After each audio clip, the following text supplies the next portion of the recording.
How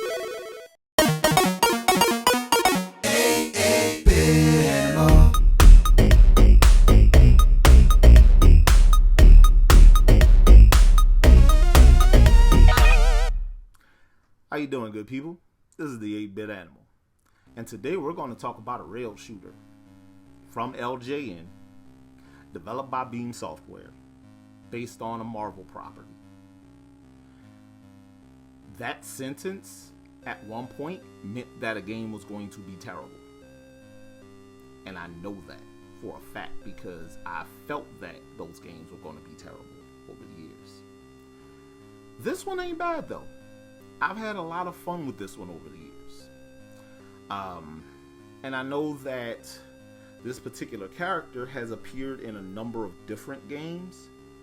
But if I remember correctly, this is the first time that this character appeared on a console here in the US.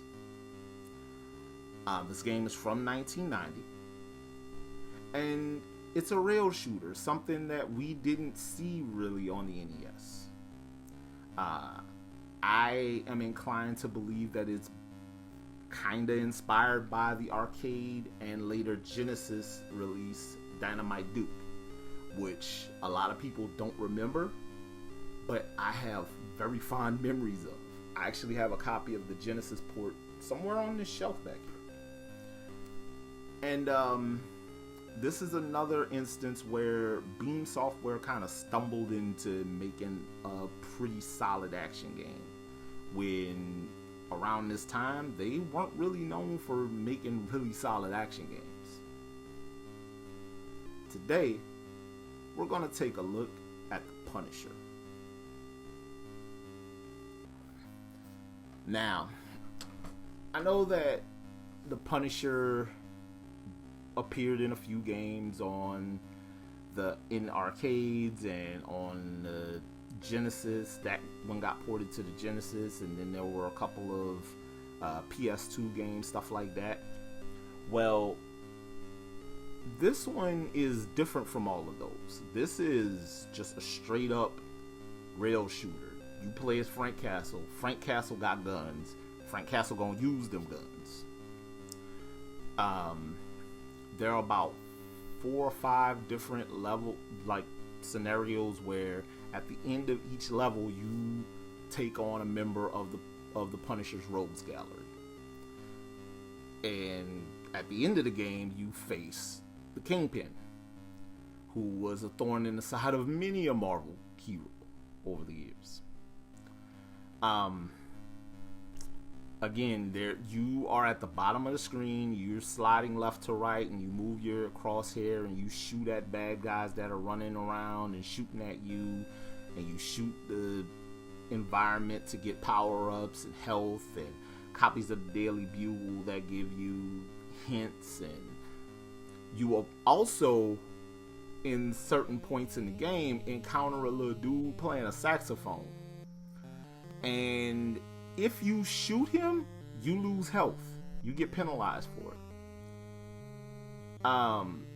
But it's also a little bit of he also provides a little bit of a break in the monotony, because there's no music in this game, like in the game levels. So when you're shooting and you hear him, as long as you don't kill him, he keeps playing. He doesn't move. And you just shoot around him. And then he finishes his song as he scrolls off the screen. It's actually pretty hilarious when you think about it. But that encompasses this game. Like, there's a lot of chaos happening, but it's strangely cathartic. It's a strangely cathartic game.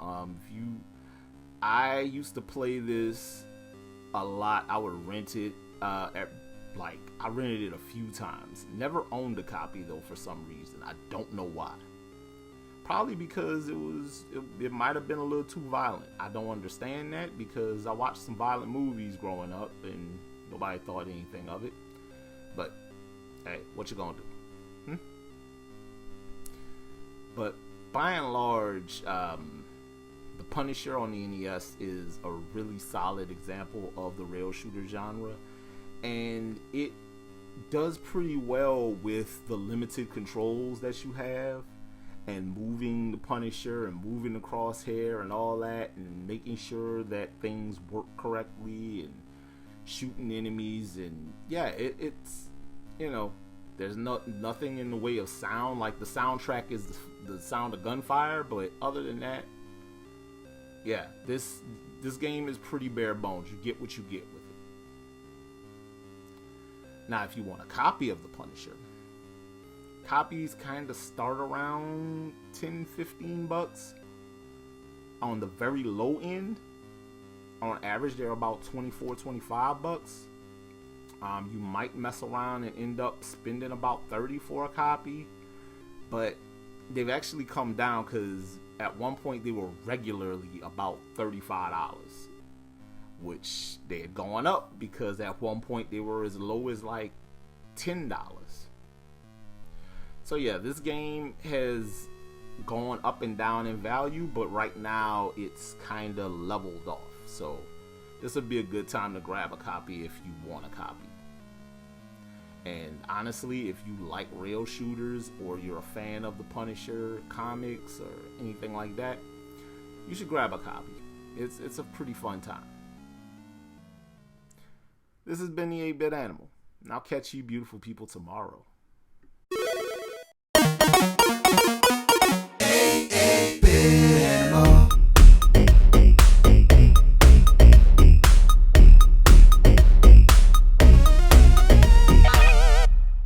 Tomorrow.